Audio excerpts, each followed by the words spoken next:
In Canada, we're called like amateur. We don't make money. The only money you can make is if you win tournament or do like brand deal. Asia is government funded, different from Europe. So in that year, what do you think it was around how much you spent?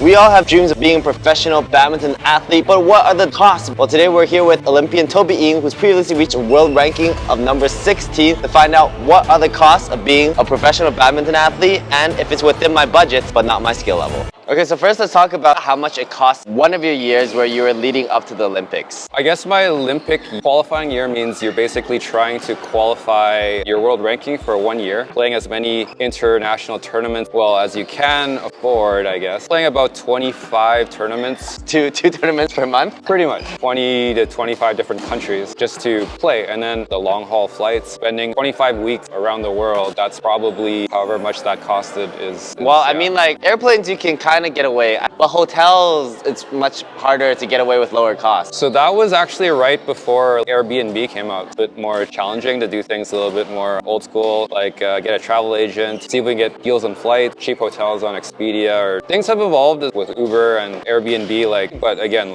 we know everything is also more expensive now too, so I can only imagine the challenges current generation have to afford to do everything on their own. In terms of like accommodations, did you always like try to find people to split it with? Played doubles or mixed, and then so it was a little easier to have people to share with. That was also like central and like cut on cost. Right, so I would be guessing if people were to spend more normally, then it would probably be like over 150,000 for the year, including some food, some activities. Yeah, and then it's kind of like how serious you really are. I mean, for sure, like it is a great experience and you can kind of have more of an overall traveling experience versus the badminton experience. So it's more like, you know, what are you really there to do? In that time where you're like traveling nonstop for tournaments, how are you generating income? I did get government funding from Sport Canada, so that kind of covered a very good chunk of it, and I got some performance bonuses. If you perform well and become a very good player, then there's no reason you can't kind of support yourself. So winning kind of makes everything go away.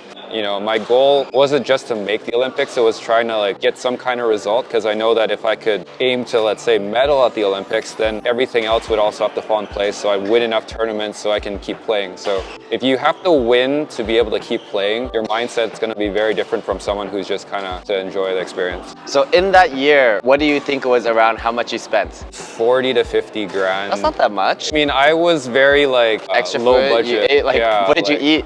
I was known actually to travel with like my own stove. So you actually cooked for yourself, so you only bought groceries. You didn't eat out too much. Very rarely did I eat. I didn't go and do activities. I went to Peru like in my career 7 times. And not once was I like, hey, let's go visit Machu Picchu because I have extra money to waste. Awesome. Okay, thank you so much, Toby.